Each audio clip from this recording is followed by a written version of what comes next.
Bonjour à toutes celles et tous ceux qui prendront le temps de regarder cette vidéo. Je m'appelle Maëlle Guibert, j'ai 23 ans, je suis étudiante en droit et mère d'un enfant de 3 ans et demi. J'aimerais aujourd'hui vous raconter mon histoire et faire contrepoids face aux discours que vous entendez partout. Je ne souhaitais pas faire partie du mouvement anti-vaccination quand j'ai eu mon fils. Je savais que la vaccination comportait des risques et je souhaitais simplement attendre les 2 ans de mon fils avant de le faire vacciner car je considérais qu'il était important qu'il fasse ses premières défenses immunitaires tout seul. Je l'ai inscrit à la crèche par nécessité parce que je reprenais mes études. Ils ont mis quelques mois à réaliser que mon fils n'était pas vacciné. J'ai été convoquée et le médecin de la crèche m'a alors sommé de faire les vaccins à mon fils en me laissant un délai de 5 jours, sans quoi il perdait sa place en crèche, et il m'a rappelé que seul le vaccin diphtérie, tétanos, polio était obligatoire pour qu'il soit à jour.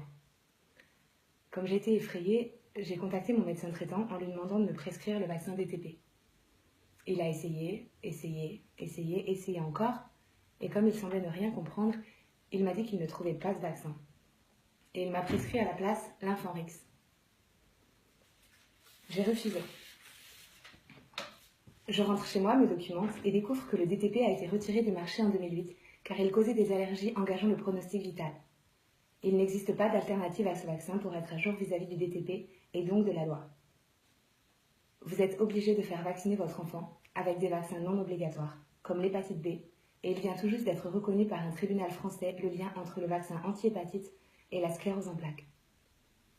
J'envoie donc un courrier à la crèche en précisant qu'il serait discriminatoire de refuser une place à un enfant pour quelque chose que légalement, les parents ne peuvent plus faire depuis 8 ans.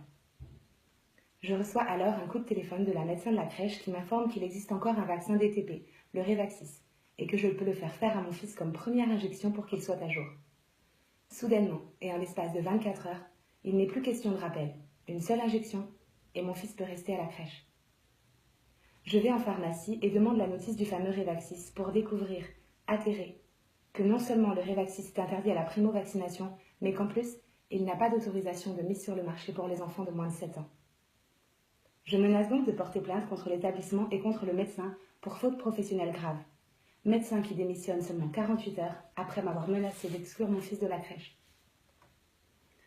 Désireux de ne pas voir leur établissement traduit en justice par une gamine de 20 ans, la direction accepte de maintenir la place en crèche de mon enfant, et c'est grâce à l'ignorance et à l'incompétence d'un médecin que j'ai pu reprendre mes études. Mais l'histoire ne s'arrête pas là puisque j'ai fini dans le bureau du député président de la commission d'information sur la pharmacovigilance au Parlement, qui m'a grosso modo répondu que j'étais un peu trop jeune et un peu trop jolie pour me lancer dans cette bataille. J'ai eu droit à tout durant cette période. Immature, inconséquente, irresponsable, déconnectée de la réalité, folle alliée et même dangereuse. C'est pourquoi j'aimerais encore aujourd'hui vous dire autre chose. Les médecins font 8 ans d'études, mais n'ont que 4 heures de formation sur le sujet.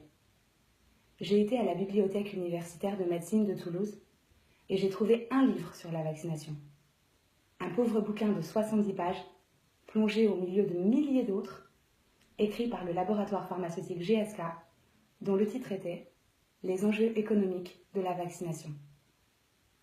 Il m'a fallu demander à aller en réserve pour en trouver quelques autres qui n'avaient pas été empruntés depuis les années 80 et qui, eux, dénonçaient médicalement, scientifiquement, la pratique vaccinale, rédigée par des médecins, pour les médecins, mais placée hors de leur portée. Il existe un grand nombre de médecins qui ne remettent pas la vaccination en question. Ce n'est pas forcément de la mauvaise foi, mais simplement parce que c'est une pratique en laquelle ils croient. Cependant, des études montrent que le plus gros pourcentage d'enfants non vaccinés se trouve être les enfants de médecins et de pharmaciens. Il m'apparaissait donc légitime de me pencher sur la question. La croyance populaire nous dit que les vaccins éradiquent les épidémies. Faux. Une épidémie est condamnée, par nature, à s'éteindre d'elle-même. Vous n'avez pas été vacciné contre la peste, le choléra ou la lèpre, ces épidémies qui ont décimé une partie de l'Europe et ont fini par s'éteindre. C'est l'amélioration des conditions d'hygiène qui a aidé à la disparition de ces maladies. Et si vous prenez les courbes de déclin d'une épidémie, quelle qu'elle soit, vous allez vous apercevoir que la vaccination arrive toujours et systématiquement à la fin. On me demande souvent si je n'ai pas peur que mon enfant attrape des maladies comme le tétanos. Ce à quoi je réponds que mon fils peut attraper 20 fois le tétanos et en guérir 20 fois. Il ne sera pas à l'abri de l'attraper une 21e, car il n'y a pas d'anticorps pour la bacille tétanique. Si le corps qui a déjà connu la maladie ne peut l'immuniser, comment un vaccin le pourrait-il alors que c'est son rôle? Ce qui m'amène à autre chose, l'inefficacité de la vaccination. Prenez toutes les maladies contre lesquelles il existe un vaccin et regardez quel est le pourcentage de gens vaccinés et de gens non vaccinés qui l'attrapent. À peu de choses près, d'un côté comme d'un autre, vous trouverez le même pourcentage de gens vaccinés ou non qui contractent cette maladie. Demandez autour de vous et vous trouverez rapidement quelqu'un qui vous dira qu'il a été vacciné contre la grippe et qu'il a attrapé la grippe. Vacciné contre la varicelle et qui a attrapé la varicelle. Vacciné contre la rubéole ou la rougeole et qui l'a attrapé, etc., etc. En attendant, les laboratoires pharmaceutiques sont passés de 6 milliards de chiffre d'affaires en 2005 à 30 milliards en 2012. On parle toujours de cette fameuse balance bénéfice-risque. Et je viens vous dire que c'est un leurre.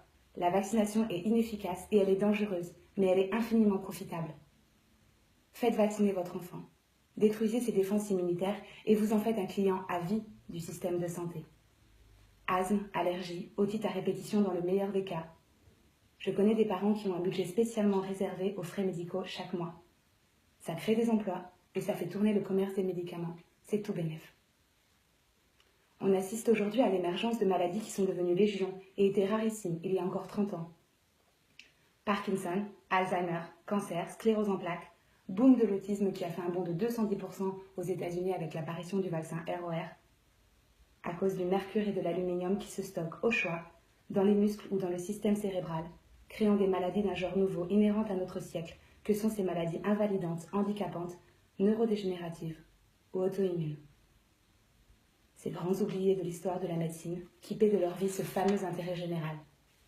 La vérité, c'est que personne n'est prêt à sacrifier la vie de ses enfants au profit de l'intérêt général.